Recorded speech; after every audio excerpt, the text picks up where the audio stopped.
Welcome, everybody, to the Zion Experience. I'm Jim Shaw. I forget Jordan. Jordan Frank, the other co-host, is on. I'm here. You know, we really don't prepare for this. You know, we're better off to come. That's about all you're going to get. Yeah, that's what I got. I have ham and cheese loaf in the refrigerator for days like today. With that, let's get back into it. Let's get in our groove.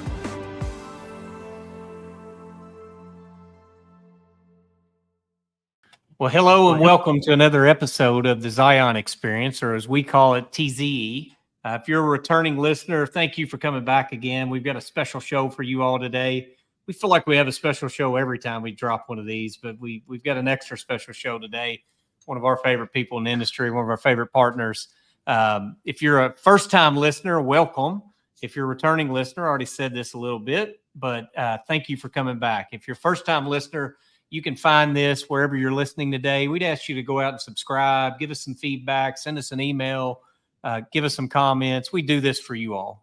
We find interesting people and partners and stories to get on and talk about each week. And so without further ado, what we have our special guest today is Sriram. I'm going to let him pronounce his name properly because I have no chance of doing so. Georgia Jake's out today. I told him I was going to leave with this, but Georgia Jake's out today, so I had to do the background music and learn to do that. And I'm producer and host today. I've got Drew Eubank with me as a co-host, so good to have Drew back. And then Sriram. We've got who is Sriram? So let me tell you a little bit about Sriram and his bio, and then I'll just turn it over to him because I usually don't do justice to people on just some words in the background. But he's, as I said earlier, one of my favorite people to deal with in the industry. Just a real pleasure. He's a partner. He's a friend. He's a peer. We've developed a strong relationship over the last couple of years, and we'll maybe go into that a little bit. So Sriram is the Chief Executive Officer of Addverb Technologies USA. Addverb is a global leader in warehouse robotics and automation solutions. And as CEO, Sriram spearheads the company's North and South America operations. He's responsible for driving business growth, strategic partnerships, and innovation. His vision and expertise has been instrumental in shaping Addverb's strategy in the region, fostering collaboration and delivering transformative solutions to clients. He has a strong background in engineering and robotics, as you'll find through this podcast and as we talk. And he blends, this is one of my favorite parts, he's a unique blend of really that technical expertise and leadership acumen for the role that he serves. I also think there's a little bit of a salesman in there. There's a lot of a salesman, which he was a chief revenue officer. Now he's been promoted, but so he's technical, he's got the leadership chops, and then he's got the sales acumen as well. Sriram believes that supply chain technology, along with the rise of Industry 4.0 solutions, is going to help organizations differentiate themselves and deliver exceptional customer experiences. He joined Addverb in 2020, and he has played a pivotal role in the company's expansion into international markets in Asia, Australia, and Europe prior to moving to the USA in 2022. And then prior to that, Sriram held leadership roles at Gray Orange and Larson and Tubro, demonstrating his prowess in just sales, marketing, and operations management. So that's a long introduction I did for you, Sriram, but you're a man of a long introduction. So tell the audience how to properly pronounce your name, since this Kentucky boy can't do it. And what did I miss? What did I miss in the intro? No, I think you did a great job. I'm going to take a leaf out of that description for my introduction. No, but firstly, thanks, Jimmy. Appreciate you bringing me on into this podcast. Like we were just talking backstage, I think it's probably one of the first ones to join this, and great to see that it's now become an ongoing series that Zion is doing. And like you rightly said, the three people in this room are good people. We know each other quite well, and excited about the conversation we're going to have today. I think you summarized it really well in terms of what I do, who I am. For starters, my name is Sriram Sridhar. I come from India, been in different parts of the world, spent a lot of time in Singapore, Australia, And obviously in 2022 was fortunate to enter this lovely country in the US, and been really fortunate to meet people like you and a few others who kind of helped me personally settle into this region, and obviously do a thing or two for my company as well. Engineer by background, so that's something I'm really passionate about. Like Jimmy said, been in the industry since day one. Finished my engineering, was hired to essentially do design engineering. In a week's time, I was moved to a customer site and asked to play around with robots and swam the rough seas and got to where I've got to today. So I think in that journey, I've seen a lot of good people. I continue to kind of learn every day. I think every day is a new day, and that's what keeps me excited. So I think Adverb is a company that's given a lot of us some really good opportunities to bring some cutting edge technologies to the organizations that we work with, largely in supply chain. So the best part of my job is, have these conversations, get my brain around how we could do things differently, even if it means it's a little harder. I think the fact that you're faced with some of these challenges on a daily basis, running a warehouse, I think going back to the basics and solving problems is what I love. So that's basically me, and I think you've probably summarized my other bio pretty well. So excited to this conversation. We're glad to have you. When so recently, I mentioned that you had just recently accepted a promotion or been promoted to CEO, and there's a story there. But how recent was that, just for the listeners that may not know, and maybe what were you doing previously? And yeah, I got dropped into this role a couple of months back, so still fairly new. But been with the Addverb Americas business since its days of inception back in early 2022. Like you said, I was running the sales and marketing team largely to establish our presence here as a chief revenue officer, and as someone who's seen this growth from 0 people to now hitting 40 people in 2 years. I think I've been fortunate to have some great team members across the board for us, and I think we have a vision to do something a little different to a lot of other companies out there. Given our backgrounds coming from India, we are kind of carving a path for our own self. There aren't many Indian companies in the warehouse robotics space, so the journey is a new journey for us, and it's hard. It's hard to obviously bring technologies from different parts of the world to a country like US, where challenges are very unique, very immense. But I think that's what keeps us going every day. Like I said, I've done a variety of roles in my life.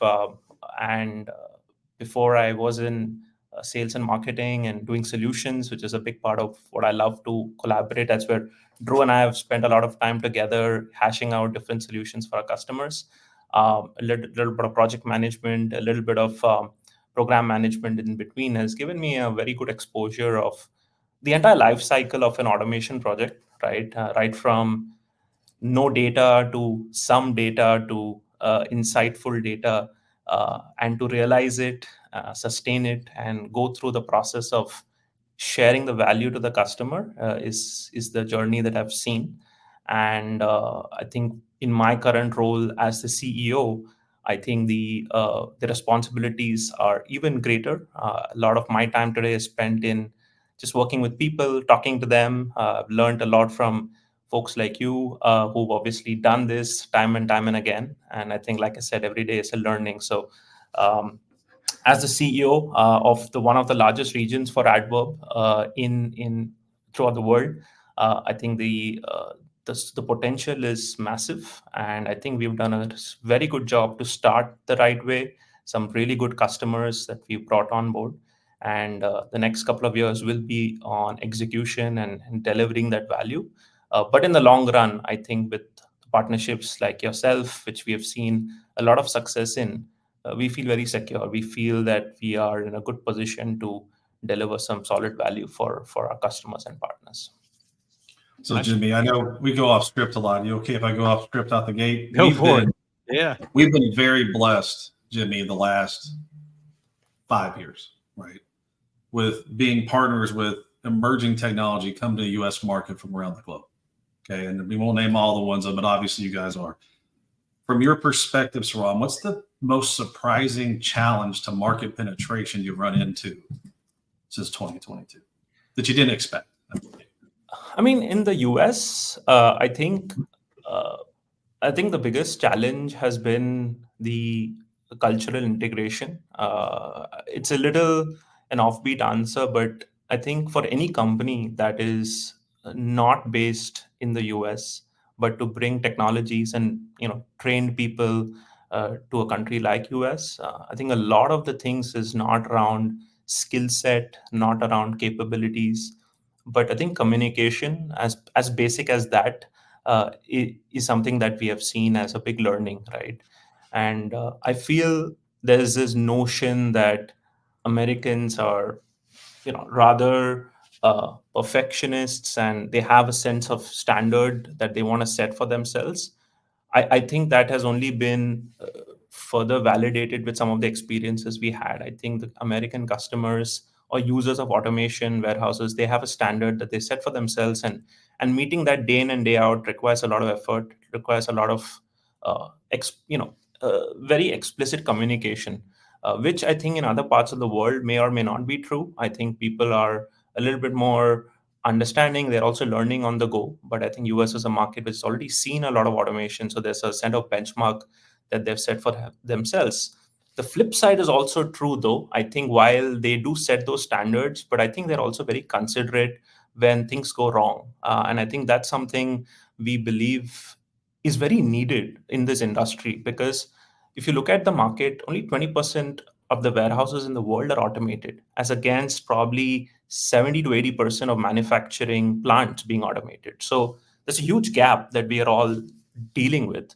That means that we need people who understand the challenge in front of them, who are considerate, and who also take ownership for the project. So it's not simply signing a purchase order and then turning up 18 months later or 14 months later and saying, hey, where is my return on investment? Because I think it's a collaborative effort. And I feel the US market has definitely stepped up in that nature as well. I think some really good people trying to do some good things. But on top of it, I think the standards that they set for themselves is pretty good too. And that for a growing company like us is a welcome surprise, because we want to keep raising our bar on a daily basis. And I feel like markets like the US, perhaps to a certain extent Europe as well, where probably the standards are even a tad higher, I think the timing for a company like us is great, because it allows us to then face the brutal facts, right, and see where we need to change and improve as a company.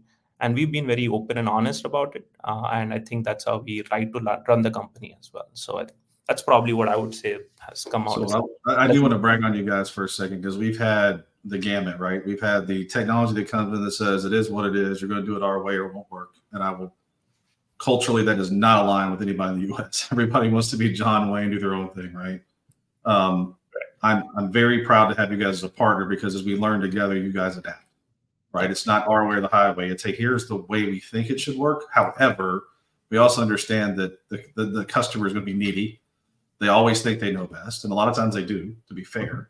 Mm-hmm. And you guys have really taken that on and with a great passion of adaptation. So just thank you so much. It makes our lives easier when you do that, right? Now we're difficult too, right? I mean, we're that cultural, we know it all, automation provider ourselves, so we get it. So I just appreciate that, having experienced both sides of both sides of it. Yeah, I think it's a great question, and it goes back so I left off completely what we were going to really drive and talk about today, and I'm going to give just a little bit of history of the background of the relationship, Sriram, because I think it's pretty cool how it started. But we're going to talk about multi-platform solutions today, or maybe a multi-point solution is another way to call that and term it. So one of the things that when we started Zion, and we say this less frequently now, we're 2.5, almost 3 years into our journey. So it's been a fast 2 or 3 years, but as we were looking at new partners and technology partners and cutting edge partners, this name Addverb came up, and I found you on LinkedIn, and I reached out just blindly on LinkedIn, and we had a conversation that led to another conversation that led to our first iteration of this podcast, where we sat down as just kind of a Q&A with with you and I, and the video was probably awful. The quality, I think you were in India at the time, maybe, and I think we had to end up doing some different stuff. It's on YouTube. If anybody's out on YouTube, you can see how far we've come, hopefully. But we just we hit it off right off the bat. And one of the things that attracted us to you was just the model that you all had of a very wide array of a portfolio of the technologies you have, that you manufacture yourselves, that you were a new player and you were growing in a space. And our timing was right. We were two boats passing each other, and it was a good time to be partners on it. And so we had a lot of conversation, but we started with culture, because we always start with culture. We started with, here's how we work. And I think you've been true to what you said those first few conversations with me. And I'd like to think we've been true to how we said we'd operate to those first few conversations, and it's led to this partnership. And so maybe a question I just toss up, Drew, is like, we work with a lot of partners. We vet a lot of partners. You already brought up the multi different culture partners that we work with. We've worked, you name it, in most of the world that has, tier one partnerships or technologies or OEMs that bring it in. We've worked with them, whether it's Germany, France, Israel, Italy, Japan, China, India now. What makes Addverb different? Why are they a different automation partner for us? I've got an answer for this, but just out of your perspective, Drew. I think the one thing that I like is we've run into a lot of technologies that think they're robot companies with software, and software companies who think they have robots. Adverb's been the first one we can comfortably say has a powerful software engine and a robot to do the work, right? I think that's huge, because I think what we found in the past was you got best of breed or one or the other, and not both. So when you went into a solution, you went into it knowing there's a little bit of unknown, which every emerging tech has, right? This is the first time I feel like we can get through anything on either side, and I appreciate that. I think Sriram would admit they're conservative by nature, right? But at the same time, they're flexible. That's nice. Where a lot of our partners, again, they are, right? Like, this has to be a certain color, and it has to be with a specific millimeter to be present when it may not make sense. I think the team, they have a good team to work with, whether it's a challenge or just a good conversation. It's not, business wise is great, but personally, we all get along great. You can't always say that. And I think I think too often in our industry, it's understated that piece of it. Right. And for us, especially when it comes to our end customers, we hope we're being selected because of the way we treat our customers and how we handle what we say we're going to do. I just appreciate that Addverb looks at it from a partnership perspective the same way we do with our end customer. And I think, Drew, you make a very good point. And I think a lot has to do with the history of the company as well, right? I think the founders were users of automation. So we fondly say we are users turned creators, because we've been on the other side of the table. We've gone through the pains that a customer goes through. Firstly, the fear factor to invest in automation, right? I mean, it's a complete change management. Your operations have to have a completely different temperament and mindset to run it. So first you cross that chasm of, all right, going to make this change. It's a big change, but I'm going to sign on this document to say, yep, I'm committed to it. Then go through 6 to 10 to 12, depending on how big your project is, months of executing it. And then hoping the first 6 to 8 months that change management happens in the smoothest possible manner, which is never the case. We all know that. But then to start realizing the value 18 months since you signed that dotted line, it takes a lot of perseverance, it takes a lot of patience. And that's why I think, to your point, Jimmy, the culture of two companies coming together who can actually cross that journey together with ups and downs coming in between, making sure the customer is in the center of, making sure that he or she is always comfortable is something we've always believed in. And I think that's probably one of the biggest strengths of our partnerships. If you ask me, I think we both completely understand that pain very well. You as an integrator, you pretty much are the representative of the company that we're doing automation for. And us having that history of being an integrator ourselves, being a customer ourselves, I think it blends into then the end customer feeling a lot more secure, feeling a lot more calm when you need that calmness in the room and or on the site as they deliver. And I think that bodes well with where our vision is towards, to your point, multi-point and platform-based warehouse automation solutions, which doesn't exist today, right? I think what exists today is, maybe before getting to platform, is to define what a point solution is, right? We see a lot of robotic companies, warehouse automation companies solving a singular problem. And that's probably the right way to start, for sure, because get that right, scale it, and then make sure you become like a market leader in that. But that works well for the company, right? You may raise good money at good valuation because you have scale, you have repeatability, but then you're probably not always solving the end problem for the customer, which is where we come in, right? We say, instead of investing in point solutions, invest in multi-point solutions, so that you're not taking the bottleneck from one area and moving it to another, which often what happens with point solutions. It's just like how you would invest in a signature tool, right? You have so many DocuSigns and stuff, and then you invest in a Microsoft platform, which has not only that, but it has 20 different things. And depending on when you need it in your journey, you can toggle and untoggle it. So that's the direction we want to head, where we give a platform-based approach. Start with something small, but then build organically as your business grows, flexes, changes, etc.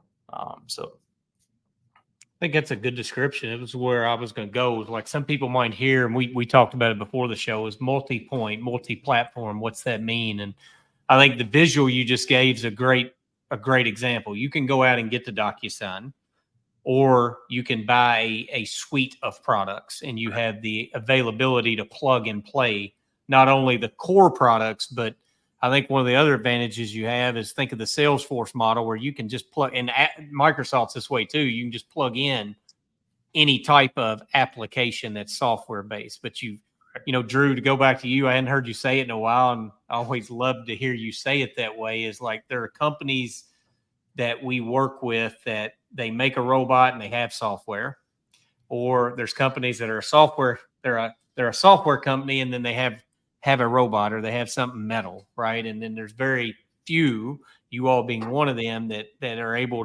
to bridge both of them. And I think we've seen that. Now it's hard, even as an integrator, we say it a lot of times, like we go in and it's playing on words, but we don't take partners and then now go out and scour the earth for how we can apply our partners' products and technologies and go find problems. We like much more the approach of walking into a customer and saying, what problems do you have? What challenges do you have? And then do we have this platform or multi-point solutions that allow us to help solve it? So with you, one of the things that Addverb brought to us is it's hard to balance a lot of partnerships. It's time and it's effort, and it's not hard to balance transactional relationships. And there's a lot of companies that do that. That's not hard. That's not effort. That's, you put it in, you wanted it either worked to the way you thought it would or it wouldn't. When you got strategic partnerships that you're really trying to solve complex problems, and you've got customers relying on that, and you want to stamp it with the experience that Zion wants to put on it, and to really be that trusted advisor, we view ourselves as an extension of their team. You mentioned it ago, we take it like we would never put something out that we don't think we would work or spend our own money on or try to operate ourselves. In a lot of cases, we have operated operations and know it. You all came from that background, but Addverb allowed us to go in and instead of trying to balance multiple partners, we can go in with a comprehensive solution. Now, there's times, and we've done this, like your technology isn't the right technology for that particular application of the solution.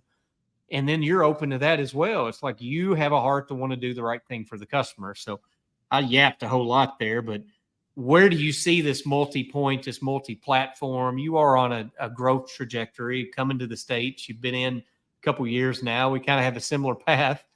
Where do you see it going the next 3 to 5 years, Sriram? Yeah, I think it's a future, Jim. I think the market is also validating some of the vision that we had. I think we came in a vision which continues to be like our core vision when it comes to warehouse automation, which is to bring fixed and flexible automation together and finding the right balance in the warehouse automation journey. Because fixed is something that's kind of bolted to the ground. It's been around for a long time. The ASRS cranes, the shuttles, the conveyors. But with the changing, retail environment, with e-commerce kicking in, no one has any clue what the next 2-3 years looks like with 100% certainty, right? It's all a forecast. You tend to think you'll probably grow by 15%, but there could be an incident, and then that could go to 25%, or it could be 5%. And that's where like the rigid / fixed / conventional automation is not viable for someone to invest and wait for the return on investment to come back in 5 to 10 years, which gave to the rise of flexible automation. But on the other hand, flexible automation, while it's easy to implement, easy to scale, it's still not the fastest, right? Today, robots run. I'm still getting you to feet and inches, but they run at 1.5 meters per second. But the shuttles, the cranes, they run at 5-6 meters per second today. So that's like 3 to 4 times faster. And therefore, depending on what business volume you do, what throughput requirements you have, you got to mix and match. And that's been our core strength. And with our comprehensive WES, WMS, enterprise level platform, I think that journey becomes a lot more simpler for us, because then we can tie these loose ends together and solve a problem, which, to your point, a lot of integrators want to move in that path as well. I think the more they work with one company to build out a solution for their customer, the lesser the risk, right? For the customer, for the integrator, but also the ability to mix and match and flex up and down depending on how the business profile changes. You don't have to then work with 3 or 4 different software providers, 3 or 4 different hardware providers to make it all happen. Because at the end of the customer doesn't have a lot of time to react, right? He has a 3 to 6 month forecast on what might happen, and that might even translate into a few weeks. So I feel the platform-based approach for warehouse automation, i.e. multi-point solutions, is the future. And the fact that I'm now seeing a lot of big, large companies investing in mobile robotic companies, and I'm starting to see a lot of mobile robotic companies starting to make shuttles, validates the vision that we have had. And I think sooner or later, this entire ecosystem will merge, right? It'll be like, I can't take names, but a company that sells AMRs might be getting a lot of business from shuttles, and a company that sells shuttles might be getting more business from AMRs, right? And we're starting to see that trend already, and that's what customer want, right? The customer wants to solve a problem. They don't care how you solve it, whether it's a robot, a conveyor, a shuttle. At the end of the day, what matters to them is, can I get my orders few hours faster? Can I hit my order to dispatch times? Can I make sure that I deliver on time in full to their customers? And I think conversations such as these needs to be probably had more often, and we need to democratize this industry, and that's our vision. I think gone are the day where you're very secretive about things and like, oh, this, I can't tell you this information. I think if we have to truly increase the number of warehouses penetration from 20% to 80-85%, I think this industry needs to come together. This industry needs to talk more often. And we firmly believe in that, which is why our software is truly interoperable. Today, we have a couple of applications, in fact, more than a few sites now, where we are integrating our software with a third-party hardware. And we don't blink a moment to say yes to it, because it is possible. I think it was probably not in the best interest of the customer to say no. But I think that will change. And that's where I see the world moving towards. I don't think you guys give yourself enough credit for not having the ego to say you have to be everything, right? And one of the challenges I've seen, especially the last 3 or 4 years, is we'll call it the boom in automation is posted from a post-pandemic perspective, the number of providers is saying, hey, look, Mr. Customer, I want to meet you where you need your help. And if that means I need A, B, and C along with, Addverb, fantastic. How can I make it work? It's not all or nothing. Correct. And I think don't ever not. We definitely appreciate the approach, because it allows us to be more flexible. And at the end of the day, guess what's going to happen 3 or 4 years from now? The next problem comes up. Yep. I remember those guys met me where I needed to be met. So instead of forcing me down a path, then all of a sudden that organic growth and that organic, because that trust is built. So I appreciate the heck out of it. Yeah, exactly. Like how Apple and Samsung worked very closely with each other for a longest time. And I think they still do. And that's how they both have been prospering, right? I think all big industries that have seen massive uptake in the overall market share have gone through this journey where, competitors come together and they work a way out to solve the bigger problem and to build a bigger ecosystem for each other. And that just helps everyone. Drew, from your perspective, you're good. You see this, you live it, right? What's some of the pain points that arise when you don't have this multi-platform, this multi-point type solution? What have we maybe some war stories that we've lived through? What do you see out there? I think you see more stress that needs to be had to solve a problem, right? So if you think about a system we did, the very first one, the amount of pain it was to integrate softwares, because you had a specific software in there and you had a control system for the technology, and it was hundreds of hours on the phone to come to a solution. And that is lost productivity, that's lost focus, that's potential additional cost in a project. Like, there's so much that goes into that. And so from my perspective, the ability to be multi-purpose, multi-point makes it easier to have those conversations, as long as you're flexible. Like, you know what, I'll meet you where you need to be met. If you want me to stop here, absolutely, I can do everything.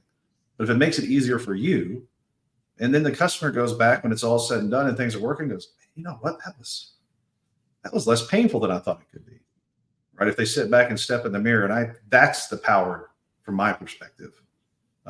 Hardware is hardware. 90% of all hardware, I won't say 95, that's a little bit stretch, but 90% of all hardware that goes in works exactly like it's supposed to, when it's supposed to. Yeah, there's hiccups, but it's nothing that's a showstopper, right? It's the other pieces with the software, the communication between different technologies, where the pain hits, because everybody's got this ego. So from my perspective, I think that is the biggest advantage that we've seen so far. And if you think about the jobs we've worked on together, we've done that, right? We went from having a solution, not having a solution. It's like, oh, what do you guys want? We can do either. It's fine. Just let us know. And it created a very quicker solve, number one, and more trust from the end customer, because now they know we're really flexible. We're not going to try to force it down their throats. Yeah, I think you hit on it. And it's a good transition point of just, we don't do this a lot on the show, but just we've worked on, in my opinion, some really cool projects. We got some really cool projects in some phase of their contracts, but they're in some phase of execution, delivery, commissioning. And we got to be a little sensitive with customer names, because some of our customers aren't quite as open as we are about it, which is cool. We respect that, and we always respect that point of view. But do you all want to talk a little bit about some of the applications, some of the projects we've worked on together, and just how we've got a little variety of all? We've got some fixed, we got some flexible, and then we got one that's kind of the child of both, right? It's a true multi-point, multi-platform solution. So I don't care which one you all start, but I think they're pretty cool projects we've worked on together and been entrusted to do with customers. I think the one that's in the Midwest that's going live, I guess it's technically the Midwest. You never know. They redefine it all the time, right? I guess northern, southwest, south, who knows? Close enough. I'm really proud of how that came along, because we had to pivot late, and we had just started our partnership off, and there were some requirements that couldn't be met with another technology, but we were able to very quickly pivot. And, I'm very close to that one. From start to finish, I've been involved. And I didn't have any trouble sitting in the room. Sriram's there, Artie's there, his team's there, with conviction, speaking on their behalf, because of how seamless it was to go from one to another and understanding what the possibilities were. Right. And that's got a robotic shuttle in it. It's got zippies in it. In the future, it'll have AMRs in it. It's got expansion capabilities. We're able to make it to where we've got different stations that can be multi-purpose, or they can be dedicated depending on the use case. There's software expansion if they need it. There's just so many different options we're able to provide very quickly. And that to me is a great example of where Addverb has been a fantastic partner for us as we go along. There's always learnings and execution. I think Sriram would probably agree that the execution side of the business is always the hardest part. Like, the sales, the easy part. Once you actually have to get it to site and get it in place, you're going to run into things, personalities, people, challenges. But we've worked through it all, and it's been a pleasure. And then we've got another one. We've got another customer in the Northeast that's venturing into something for the first time, right? They're the first to do it. They're in that site for maybe 2 years, and we're putting in a solution that 2 years from now, yeah, there's some cost, but I don't have to buy new robots. I can redeploy the robot. Oh, by the way, if I expand too big where I can't do the work with the zippies that are there, I can have fixed automation to a zippy and still utilize that and get better throughput. So there's just that, it's just a tremendous opportunity for us, especially. Again, how do we make it as painless on the customer to give them something that has true return, that'll work, that we can expand upon without saying this is the finish line? Because to Sriram's point, nobody has a real crystal ball. A lot of people get paid a lot of money to have a crystal ball. My guess is they all bat maybe 400. They might be high-level Hall of Famer level if you compare it to baseball, right? So that's just a couple examples from my perspective. Yeah, and I think both projects that Drew spoke about are a very good example of, in a way, a multi-point solution that we're talking about. I mean, one is a combination of shuttles and robots. The other is a combination of robots and conveyors. So just there, we're talking about 3 different components, and I'm not even getting into the various layers of software that's involved, the various layers of goods to person stations involved. I think it just adds to the complexity. I think what Zion and Addverb, I believe, are starting to bring to the table for the customers is to kind of disrupt the system integration space. You don't have to spend the upwards of tens of 15s of 20 millions of dollars to drive value. You don't have to sit 18 to 24 months since you signed the contract to see and realize the value. I think we're changing that game together because of the joint experiences, the expertise that we have. And I think this is the best part of our job, right? As solution engineers or people who consult with customers, we've got a very wide toolkit of products in our bag, and we pick and choose what we want to solve for that particular customer for that particular year and or the years to come. And I think the opportunity in the South or Southwest, wherever we want to put it, is a classic case of, I'd like to call it almost an inverted auto store solution, right? I think it kind of brings in the value of what an auto store brings to the table, but not just limited to a height of 15, 20 feet, which is where auto store kind of constrains itself, but actually go beyond, right? And so using a combination, a very smart combination of shuttles, robots, strong software to drive productivity for picking, and combining with other elements of AMRs and so forth, I think gives tremendous value for customers, and also allows you to scale. So instead of investing in lines of conveyors, and rather than doing that, just invest in few more robots, you get more throughput because there's already incubated capacity built inside the shuttle system. So I think these are some of the examples that I think I'm very excited about. Hopefully in few months' time, we should be able to share some nice, cool videos that I think people can see, because I think what we're building is cutting edge. And I think what we're building is very unique. And I'm sure as more and more people see it, I think that application is just a matter of time. Yeah. We are going to be at Next Gen together, a trade show. So we're a sponsor, you're a sponsor. We're not really tag teaming it, but we'll be there in at least together. We're doing a couple panels and going to talk. So just a little plug for Next Gen. If you want to find out more about Zion or Addverb, we'll be there together. And Sriram, I think you're going to be there. I know I'm going. Drew's going to be there. And we're wrapping up or getting close to the end. Normally Jake's on here saying, all right, guys, you got 5 minutes left, but I'm watching that today too. So I got two last things I'm going to throw out, and we're going to have a little fun with the second piece. We always try to end with a little fun question. If Sriram, you can play along, we'll see if you can play along with it. I'll try.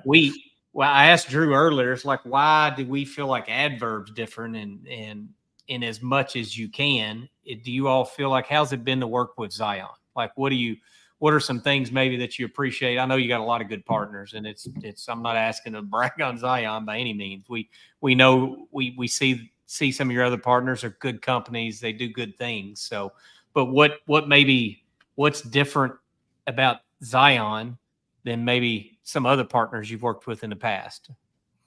Yeah, I think a lot of things, Jimmy. I think first thing that comes to my mind, and this is my favorite, if someone asks me what I've learned from some of the people I'm inspired by, Steve Jobs comes to my mind, is simplicity. And I think just to simplify things, I think that's the biggest value that Zion brings to the table.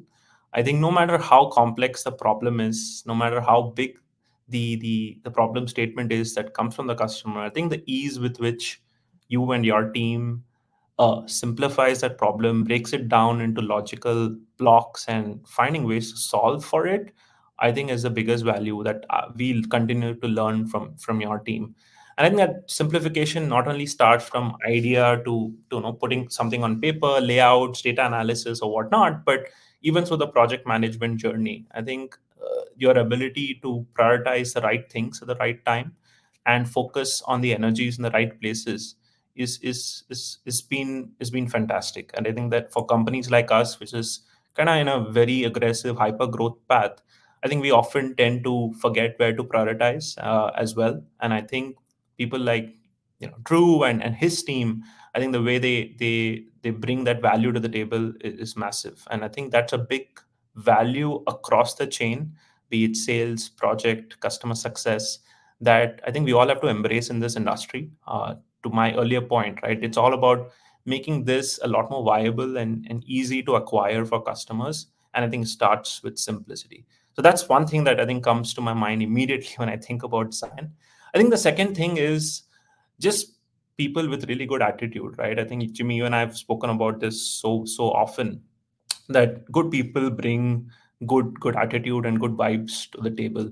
And that helps not only when things are going well, but it also helps when things are not going so well, be it delays on projects, be it having the tough conversation with the customer. But I think if you build a solid relationship and if you're able to demonstrate, uh, from your past experiences, the value that you deliver, I think that relationship of honesty, transparency, and courage to say yes when you have to say no, and to say no when to say yes is a big part of our value system. And I think that's the other thing that I always enjoy when we sit together and have conversations. And I think that's a very unique value that Zion brings to the table.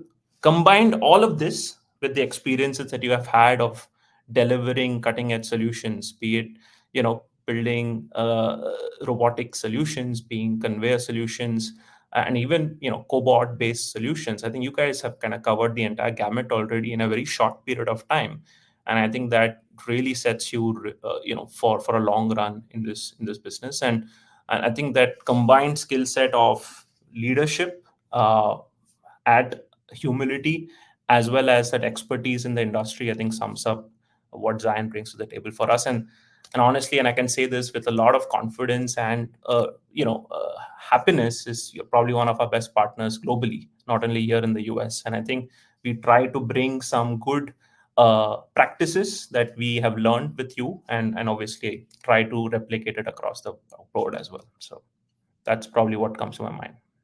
Gotcha. That's Thank you. That's a lot better answer. A really good answer. Really in a humble way. Thank you for that. And just we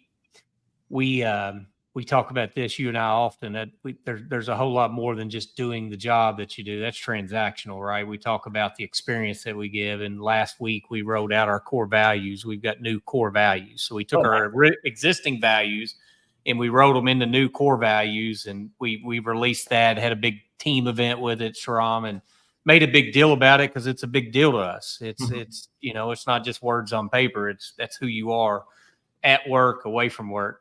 But one of the cool things that you said and just came out in what you said in a different way is our team told us when we asked for their feedback on it, they said, you all just put words to how we already were doing things. So I think you just put words to, I'm not the best at words. There's a lot of people that are better at words than I am. Here's the sales piece coming out, right? Since what you just did is you put really good words to, as I'm listening to that, it's like, yeah, that's who we want to be. That's who we try to be. We try to be simple, yet we are experts. We try to be humble, yet we will say no. We will stand our ground. We will do the right thing, regardless of whether it's right for us. Correct. You do the right thing. So it's refreshing to hear that. And this all goes back. It started with hey, Sriram, well, I'd like to meet you one day, about 2 years ago. to date, and just the effort and the time we spent into it. So thank you. Thank your team, Brian, Nate, Artie. I'm going to miss people, but the whole team has just been, everybody be lying if there's never challenges, right? There's nobody ever shies away from that. We've had our moments. We will have more moments, but we'll always do the right thing that's right for the customer and the contract and for the right purpose instead of what's right for each other. And I appreciate that about you all. I've enjoyed this. We're going to transition, and unless Drew, you had anything else, I'm going to transition to the fun section. You got anything else, Drew? No, that was a no. No. Thank you. Okay. I call him the big guy, Sriram. He's the big guy that he gets 45 minutes in. So That's it. He's had it. Yeah. If you're still with us and you had some fun, so we asked the team this last week. are you an Olympics guy? I'm starting to warm up to the idea, though. What's that? I'm starting to warm up to the idea of Olympics. Okay. I didn't know how much background do you know in Olympics? A little or a lot? Little. Okay. Well, then we're going to do a different question because we asked our team, like, if Zion was an Olympic sport, what would it be? And we had some really fabulous answers, some really thought through answers, and just it's not so much the sport they chose as the words and the reasoning and the reasons why. And what was the best answer you got? We had rowing. From my perspective, the relay, because that came from a teammate who knows nothing about sports, and she'll tell you out the gate, I'm not a sport person or nothing. But I know what a relay is and how we have to hand the baton off and work together with that perfect synchronization in order to get to the finish line. And it was like, that's a damn good answer. Just caught me out of left field because I didn't. And rugby. The rugby was a good answer. Rugby I got, right? Because I can play rugby. Other than the bad knee, I could probably get out and still play rugby because I'm a big dude. You're going to hit me, fall off. I might have to take a nap after. Easy. I could still do that, right? Gymnastics was one. We had gymnastics, which is awesome. Rowing, of course, I think 2 people said rowing. It was but nobody had just one answer was the best part. Everybody could find something different that fed into it, which I thought was cool. Which was cool. And it was all back to the theme of team and how we work together and how we got to work together. One of our core values is better together, Sriram. It's that we truly believe that we're better together. Fill in the blank of whoever's in that, but partners we're better together with, customers we're better together, your personal life, your family, you're better together, our team better together. So let me ask this and then we're going to wrap it up. So best mentor you have ever had, if you can think of one. It can be sports. It can be, a school professor. It could be a business mentor. It could be a family member. It could be whatever. So have you had a mentor that's especially meaningful to you? Yeah, I mean, honestly, I've had many mentors. I still continue to do. Hard to pick a name because I might piss the others off. But in my true diplomatic self, I'm going to say, I think I've picked a lot of different things from different people. I mean, I think first probably comes to my mind is my own father. I think he's been a great inspiration for me. He's also held very similar roles to myself, worked for a company for 40 odd years. I think a lot of my good value system of, being a little patient, being very firm, but yet diplomatic sometimes are, I think, good values that I've learned from him. But I'm a big fan of books. I'm a big fan of reading other leaders and what they have done. As you know, we've shared a couple of notes on that. I think I mentioned this earlier in the podcast as well. I think Steve Jobs is someone I'm heavily inspired by. And I think there are 2-3 things that from his book or his, stint in Apple that sticks with me daily, right? Every day I wake up, I kind of go through that notion of how he went about the business. But I think one of the biggest challenges for us as a company, but also as a startup, is to embrace perfection, right? To embrace that ability to raise your bar up on a daily basis and intolerate mediocrity. And I think that for me has been one of the biggest ways to kind of excel and learn and progress. And I think if we continue to encourage mediocrity. I think it's a disease, and it can spread pretty fast across the company, across whatever you do, your team, your daily work, daily life, everything. I think pushing yourself that little harder on a daily basis and kind of question everything that you do is not a bad thing, right? And I think it allows you to take a step back and figure out where you are in the scheme of things. And I think that's a big learning for me on a daily basis. And also, I think the ability to, I think I mentioned that as far as Zion is concerned, but to keep it simple, right? I think we are in an industry where very quickly we can have a conversation and confuse a hell out of people, right? Because there is just so many perspectives to solve a problem, and simple things like throughputs, right? The way you calculate throughput, there could be a zillion ways to calculate it. Half of them would kind of validate that you're meeting the throughput. Half of it would validate you wouldn't. But how can we simplify that, right? And I think that for me is something I kind of try to pursue on a daily basis with my team, with myself. Um, because the more we simplify things, I think the better it would reach to more people. And for me, just serving people is a big part of what I love to do.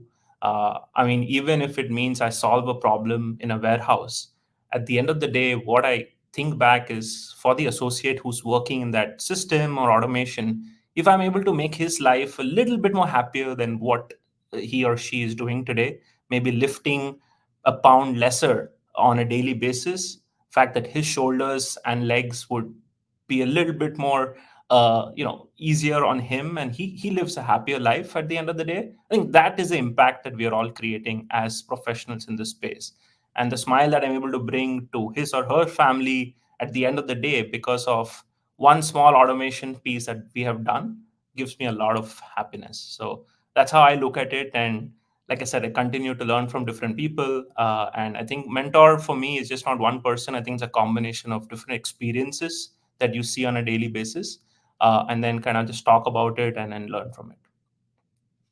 Really good answer. Yeah, I'm similar with somebody. I can't just point it to one. I've got a lot of people that have done a lot of good things in my life, and you're a product of the 5 people you spend the most time with, and I'm a product of the people that I've spent the most time with over my career. And you try to take the good. Not everybody's perfect. We get that, but you take the good and you just add it to your toolbox, and then the bad you maybe just look at and say, I'm gonna stay away from that. But it's funny you hit one last thing that I am going to wrap this up. And so we also released our core purpose last week, and you'll resonate with this with just the comments you just made. Is Drew, the big guy, came up with this. It's to leave a positive impact on the lives of those we touch.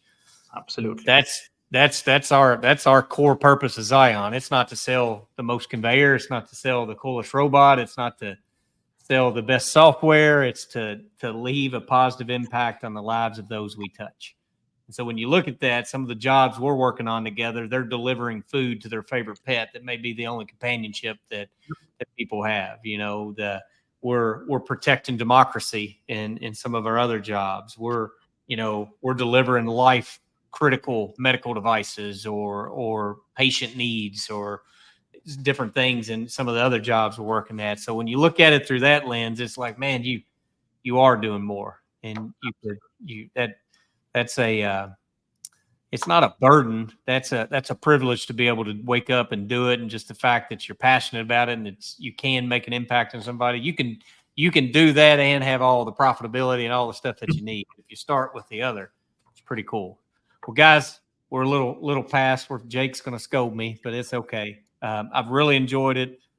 Thank you all both for being on here. I'm going to hit the end button here in a minute. We'll stay on and recap a little bit more. But if you've made it this far, listeners, thank you. Appreciate you. And hit the subscribe button. We drop a podcast about every other week. And we've done 40 or 50 of them now. So we appreciate you being here with us. Hope you enjoyed the episode with Sriram, CEO of Addverb USA.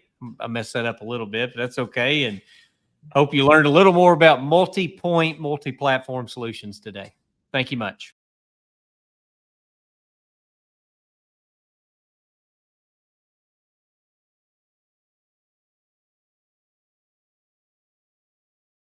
We want to thank you all for listening to another episode of the Zion Experience. Please make sure you subscribe to our show on YouTube, Spotify, or Apple Podcast. If you have any ideas or topics you'd love to hear about, or maybe for a future episode, please let us know. Send us something in the comments. We appreciate you all, and we'll see you here next time.